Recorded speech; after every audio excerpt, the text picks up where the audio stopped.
Hola, ¿cómo están? Bienvenidos y bienvenidas a esta nueva sesión de nuestro podcast Video Consumo Éxito.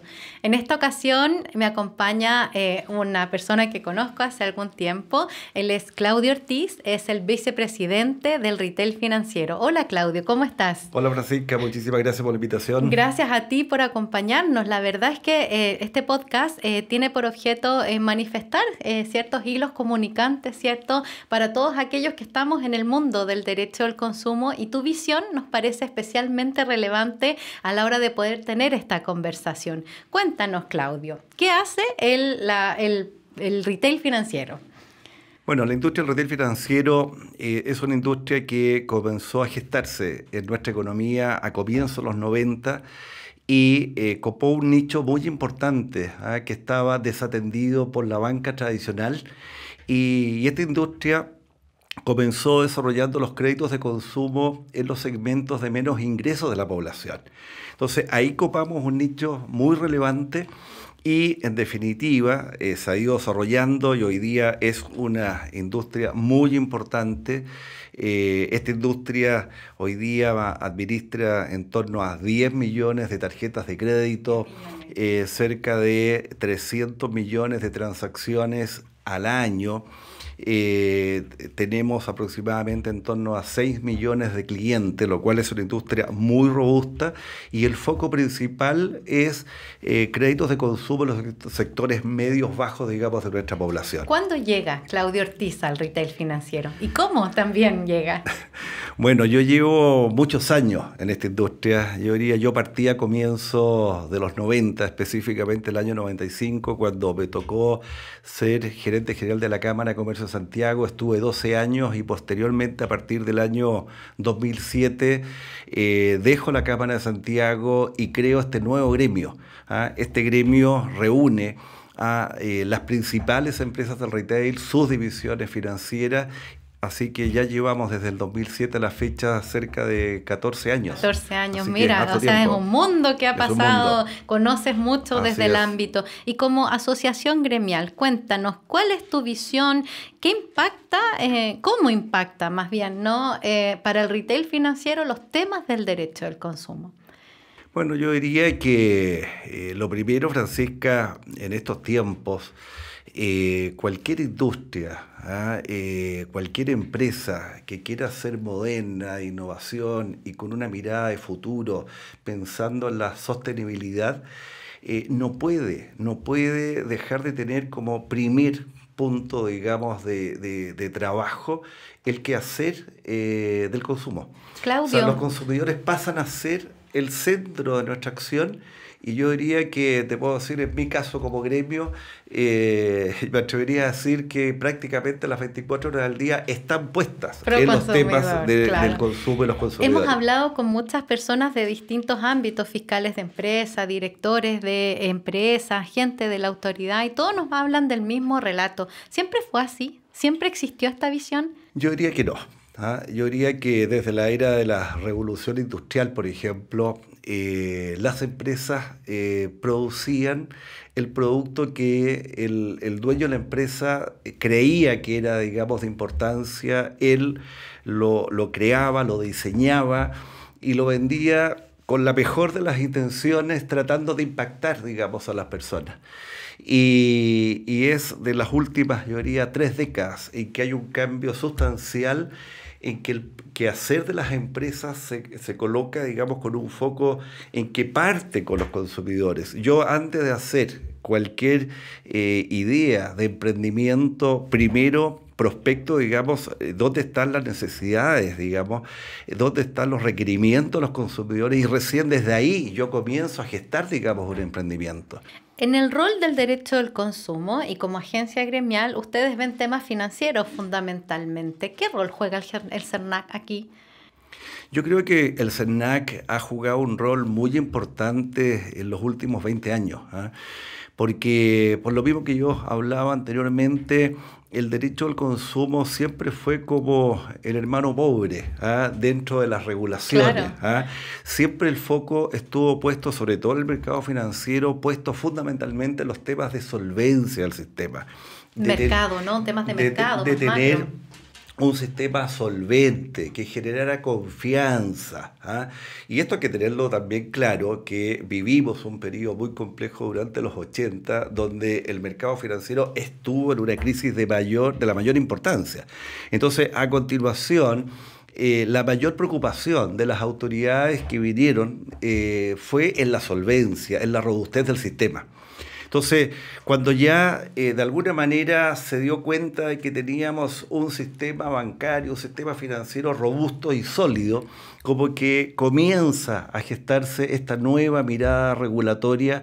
Ahora preocupémonos del impacto de esto en las personas, en los consumidores, y ahí comienza, yo diría, como a mediados de los 90, con la discusión de la primera ley. ¿Ah? Creo que es la 19.496. Sí. Claro, a mí me tocó ser partícipe de la discusión de esa ley cuando el director del CERNAC en esa época era Alberto Undurraga. Alberto Undurraga. Y ahí se hizo un trabajo muy exhaustivo, un trabajo prelegislativo muy importante, y ahí se gesta este gran cuerpo legal, y ahí vinieron una serie de modificaciones que hoy día, yo diría, uno de los cuerpos legales que tiene mayor apetito e interés de los legisladores son los temas de los consumidores. Claro, varía mucho, y dentro del ámbito que vamos a conversar, tú estás muy en sintonía con este tema, las políticas públicas. Pero antes no puedo sino preguntarte, ¿el CERNAC es un león sin dientes? Yo discrepo completamente de esa aseveración. ¿Ah? Yo creo que el CERNAC tiene mucha fuerza y tiene un gran colmillo. ¿Ah? No es que no tenga dientes, al revés, tiene un tremendo colmillo, y ese colmillo son las famosas class action, la legitimación activa que tiene el CERNAC para actuar en representación de los consumidores.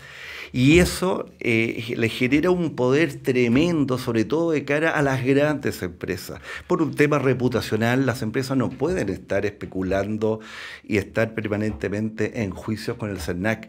Por lo tanto, el hecho que el CERNAC tenga, por un lado, la facultad para fiscalizar y por otro lado, tener la legitimación activa para presentar acciones de clase, y además la mediación, hoy día se llama de otra forma, no se dice mediación, se llama acuerdos... Procedimientos voluntarios, el tubo, ¿no? Algo el así. PVC, el PVC. Pero en concreto es una mediación. Claro. Entonces, con esas facultades, el CERNAC puede hacer mucho y lo ha venido haciendo. O sea, yo creo que nadie puede poner en duda el gran rol que ha venido jugando el CERNAC y ha copado los espacios y en definitiva se ha ganado el respeto de las empresas y también de las personas. Conversemos un poquito de el rol de políticas públicas del retail financiero y tu mirada respecto a estos temas. ¿Qué significa para ti hoy en día? ¿Cómo es un día a día de Claudio Ortiz en el retail financiero? ¿Qué temas financieros de consumo ven ustedes? Bueno, nosotros nos corresponde estar permanentemente en contacto con las diferentes autoridades sectoriales y también participando en el debate, en el análisis que se hace en el Parlamento, ya sea en la Cámara de Diputados, en el Senado, con numerosos cuerpos legales. Yo diría que puedo hacer un listado enorme. Yo creo que podemos hacer varios podcasts, digamos, hablando de cada uno de estos cuerpos legales. Entonces la idea. Porque en esto, Francisca, no solo están los cuerpos legales, los proyectos de ley, existen numerosas normativas sectoriales, algunas que emite, digamos, la CMF, reglamentos que emiten los ministerios, ya sea Hacienda o Economía, circulares interpretativas que emite el propio CERNAC. Entonces, el quehacer es enorme. Ha habido un avance tremendo en perfeccionar el derecho al consumo y también en perfeccionar nuestra economía. Hoy día creo que tenemos una economía moderna, una economía muy competitiva, y eso es muy valioso. Y cuando uno hace el comparativo en materia del derecho al consumo y las políticas públicas en esta materia con nuestra región, yo creo que Chile está a años luz respecto a los países, digamos, de la región, no solo por quién tiene el mejor texto, el texto más moderno. Si esto hay que mirarlo también, el cómo se aplica. Porque de repente salen ejemplos, que algunos países tienen un texto muy moderno respecto a determinada legislación, pero la pregunta siguiente que hay que hacer, esa ley, cómo aplica en ese país y quiénes la cumplen. Y dada la gran informalidad que tienen las economías de varios países de la región, ellos pueden lucir en teoría que pueden tener muy buenos cuerpos legales, pero si no se aplica, la verdad las cosas, ¿de qué sirve tener? Estamos hablando del comercio formal, ¿cierto? Y el comercio informal, claro, claro. Y Francisca, y vámonos al tema, por ejemplo, de lo que hablabas tú recién del SERNAC, los sistemas de reclamación. El sistema de reclamación en Chile es absolutamente moderno, sin barreras para las personas, sin costo de transaccional. Entonces, el sistema que hoy día tenemos en Chile es muy transparente versus otros países, que si tú preguntas la cantidad de reclamos que hay en otros países, algunos lucen a lo mejor muy pocos reclamos. Es porque la gente no sabe cómo reclamar. Hay algunos países que incluso cobran por el trámite de hacer la reclamación. Entonces, yo creo que cuando hablamos de derecho al consumo, no solo hay que ver la teoría, lo que dicen los textos, sino que cómo se aplica. ¿Cuánto ven ustedes de tu día a día de derecho al consumo? ¿Cuánto es? Yo diría que es el 70%. 70%, claro, mira. Porque cada día los temas de solvencia que afectan al mercado financiero, como son temas que ya han sido largamente atendidos, han ido como de alguna manera ya copándose el tiempo en eso. Y yo hoy día, lo que la llevo hoy día es derecho al consumo. Es derecho al consumo. Mira qué interesante, ¿eh? Y lo que dices en relación con la región, porque en definitiva cuando el SERNAC ejerce sus acciones de protección, fundamentalmente la class action, lo que intenta no es solo compensar a los consumidores, sino también corregir ciertas conductas. Pero si uno analiza en dónde más se han intercedido mediante esta fórmula, es en el mercado financiero. Eso puede deberse a varios factores. No sabemos si es que el foco está ahí, si es porque existe un SERNAC financiero específico y no existe un SERNAC servicios básicos de consumo, SERNAC telecomunicaciones. Lo cierto es que hay un SERNAC financiero dentro del SERNAC o un SERNAC dentro del SERNAC, pero también hay una CMF. Y te quiero llevar para allá. Desde tu visión, ¿cuánto conversan? ¿Cómo deberían conversar? ¿Cómo debería ser la interacción de estas agencias pública? A ver, décadas atrás no conversaban. Y yo lo que visualizo es que hoy día están conversando. Y ya hay un proceso bastante ya establecido entre estas dos agencias. Aún más, la CMF creó hace poco una división regulatoria por conducta de mercado. O sea, la CMF tiene como su propio SERNAC interno.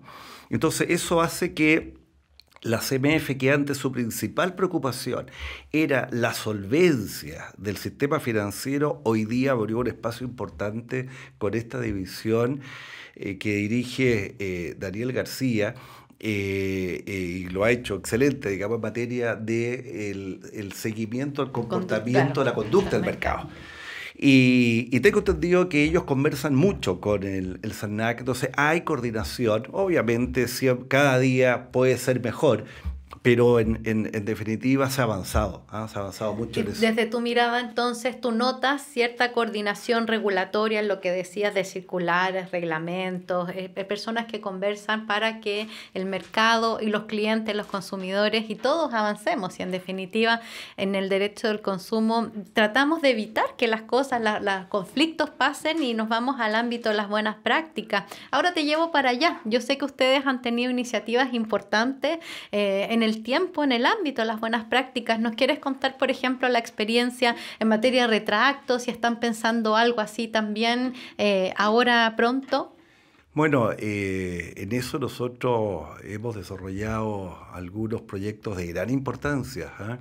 nos hemos hecho cargo de errores que se han cometido y a través hemos acompañado la normativa, las leyes, las reglas que impone la autoridad. También nosotros como gremio hemos querido acompañar ese proceso impulsando acuerdos de autorregulación de gran importancia. Hoy día ya creo que estamos, no sé si en la cuarta o quinta generación, partimos creo en el 2012. Con nuestro primer acuerdo de autorregulación en todo lo que tiene que ver con la intermediación de seguros, ¿ya?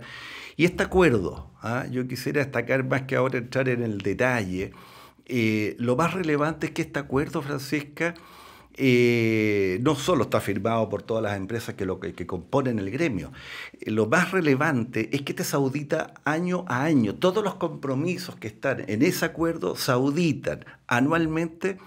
Y no solo se auditan por terceros de confianza, que eso es re importante, auditado por terceros de confianza, empresas de reconocida confianza, como las empresas auditoras que funcionan de cara a la Comisión para el Mercado Financiero. Ellos son los que hacen nuestras auditorías. Y el resultado de esa auditoría, fruto del acuerdo que firmamos, los gerentes generales deben informar los resultados de este acuerdo a la autoridad, a la CMF. Por lo tanto, si hay incumplimiento, nosotros mismos nos acusamos de cara a la autoridad y eso le da una fuerza, un vigor y que este acuerdo está vivo año a año. O sea, no es un acuerdo que se firmó hace 10 años y que hoy día a lo mejor nadie se acuerda. No, este acuerdo está vivo y quiero como cosa anecdótica decir de que esto parte a raíz de... para ponerlo así bien concreto, con la famosa rutina de un importante animador, ¿se acuerdan? El Bombo Fica del Festival de Viña y la tarjeta Masterplop y los seguros del canguro y una serie de cosas. Nos hicimos cargo ese mismo año, esto fue en febrero, en el Festival de Viña, y nosotros en septiembre estamos firmando el primer acuerdo de autorregulación y ahí incorporamos lo que tú decías, el retracto, para que la persona, si tuviese alguna dificultad, no tenga trámite alguno para poder decir yo no quiero, digamos, tener este seguro.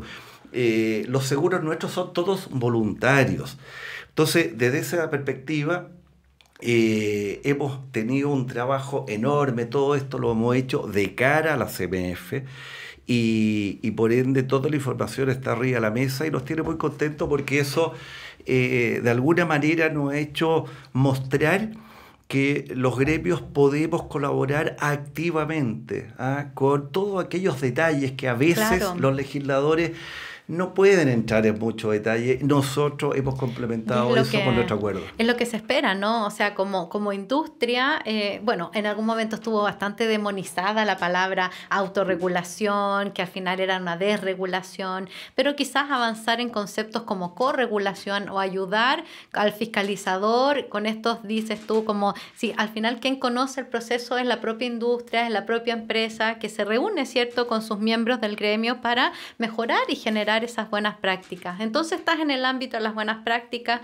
con procesos vigentes, auditados, como dices, estás en el ámbito de las políticas públicas, te toca algún rol especial en materia de relacionamiento con autoridades, con gente que está en el Parlamento, una labor interna también con tus propios socios del gremio. Cuéntanos un poquito de eso. Bueno, parte importante también de la labor que realiza nuestro gremio en particular es interactuar, ser la interfaz entre los temas que levantan las distintas autoridades para llevar esta información al quehacer diario de nuestras empresas y viceversa, las preocupaciones en el quehacer de las empresas hacia las autoridades. Entonces, esa interfaz es fundamental.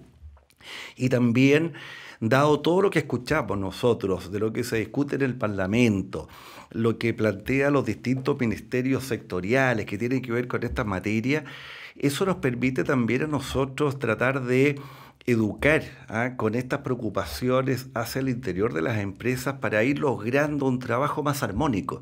Yo lo que quiero destacar es que este gremio está compuesto por un equipo de gente muy joven. Nuestros directivos, los miembros del directorio, que son los gerentes generales de las empresas, son gente muy joven y que están con la mejor intención de hacer las cosas bien. Y si hay errores que se cometen, es porque fueron a lo mejor demasiado apresurados, no analizaron alguna variable, digamos, de impacto en particular.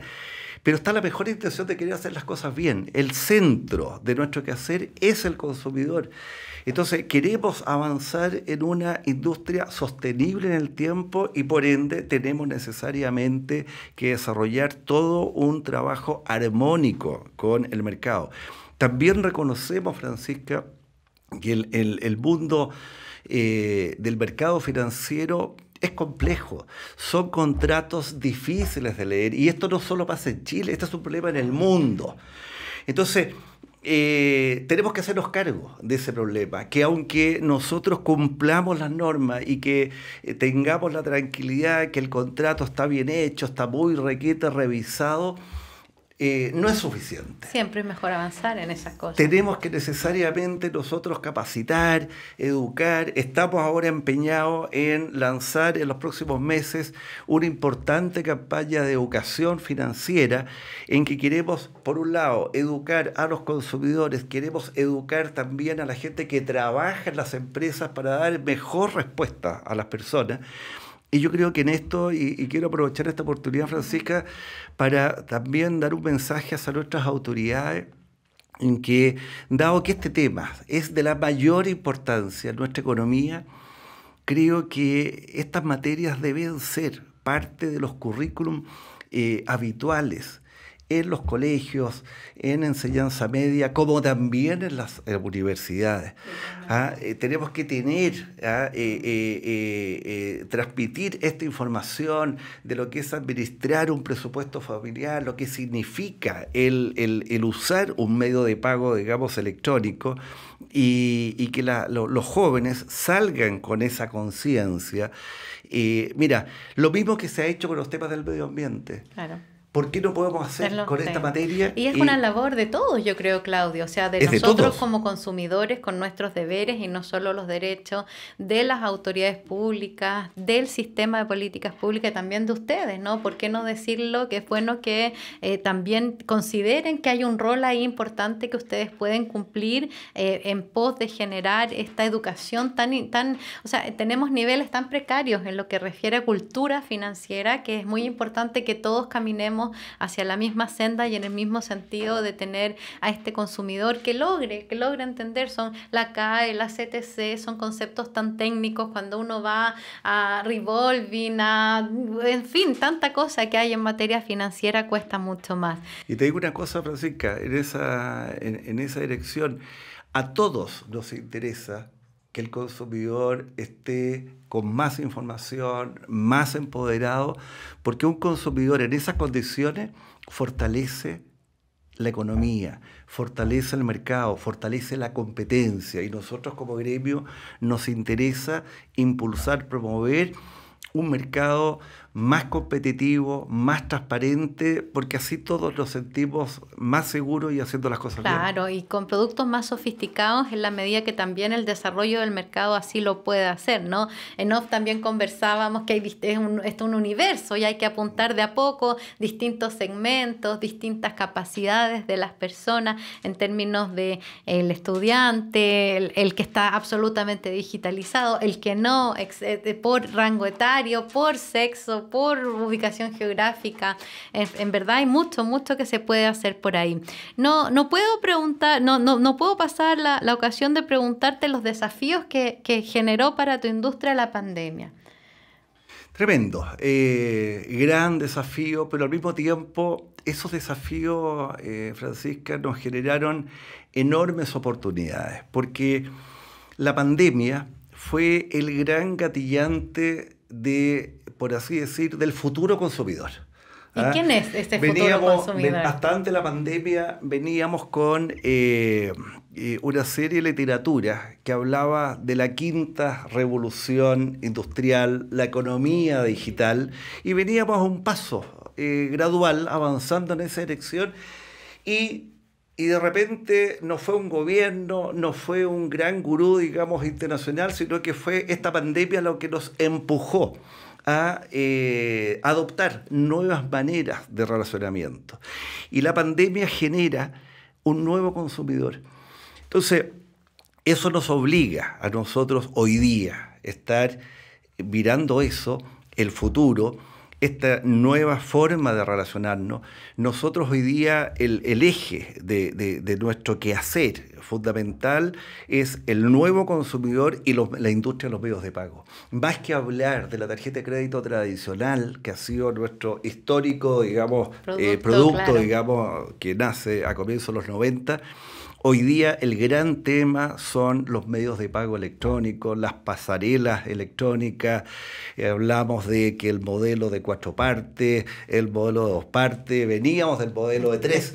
Hoy día se está regulando. Hay un comité que está trabajando intensamente en la fijación de las tasas de intercambio basado en el actual modelo de 4 partes, y mientras el comité está en eso, ya el mercado está avanzando el modelo de 2 partes.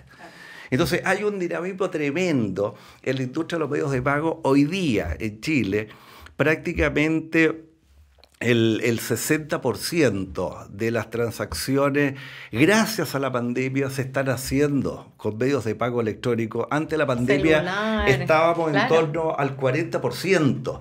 La pandemia nos dejó hoy día en un promedio de un 60%. Tenemos un 40% importante por avanzar, y cuando hablamos de medios de pago electrónico, no es un tema de novedad, no es un tema de simplemente estar con lo que pasa en los países desarrollados. Detrás de eso significa mayor formalidad de la economía. Claro. Significa mayor seguridad para las personas al no tener que portar, digamos, dinero físico, mayor seguridad de ese pequeño almacenero que hoy día tiene que estar dejando su almacén para ir a hacer los depósitos al banco, y además con el riesgo, digamos, de que lo asalten. ¿Para qué decir las gasolineras? Los que trabajan, digamos, en la noche. Entonces, realmente, cuando hablamos de medios de pago, tenemos que pensar en eficiencia para las personas, eficiencia para las empresas, y lograr una economía con mayor productividad. Y lo más importante, sobre todo para el gobierno, que necesita mayores recaudos tributarios, mientras más se usan los medios de pago electrónicos, se facilita enormemente la recaudación tributaria, porque tenemos una economía más formal. Hoy día estamos trabajando justamente en una nueva circular que sacó el Servicio de Impuestos Internos, que a partir de agosto todos los servicios que uno compre a través de Internet, Netflix y todas estas plataformas de los servicios digitales, gracias a las tarjetas de crédito, se va a poder recaudar el IVA asociado a esos servicios. Y nosotros a partir de agosto nos vamos a transformar en los retenedores de este impuesto, los recaudadores de este impuesto, para colaborar con el Servicio de Impuestos Internos y traer recursos al servicio. Y ver cómo operativizar eso. Mira qué interesante lo que dicen los desafíos entonces en el ámbito digital. Eficiencia, ciberseguridad, el CERNAC. Y seguridad física. Seguridad física. El CERNAC tiene ahora estas competencias. Bueno, me imagino todo el tema de privacidad, datos, transparencia en la información. Hay un montón. Todo el mundo habla de la transformación digital, de que estamos caminando a la era digital, pero tenemos tan poca regulación. No sé si la necesitamos, pero por lo menos los principios que nos orientan, yo creo que en general estamos todos muy claros y con muchos desafíos. Claudio, para finalizar, algunas palabras finales que quieras decir en términos de desafíos, lo que se viene para tu industria.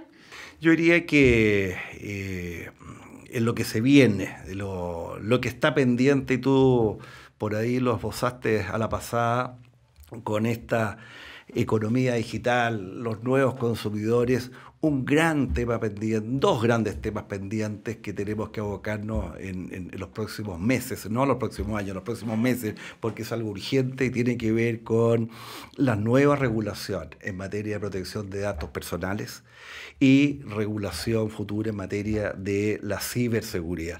Son los dos grandes desafíos que nos está dejando esta transición desde la economía al papel hacia la economía digital.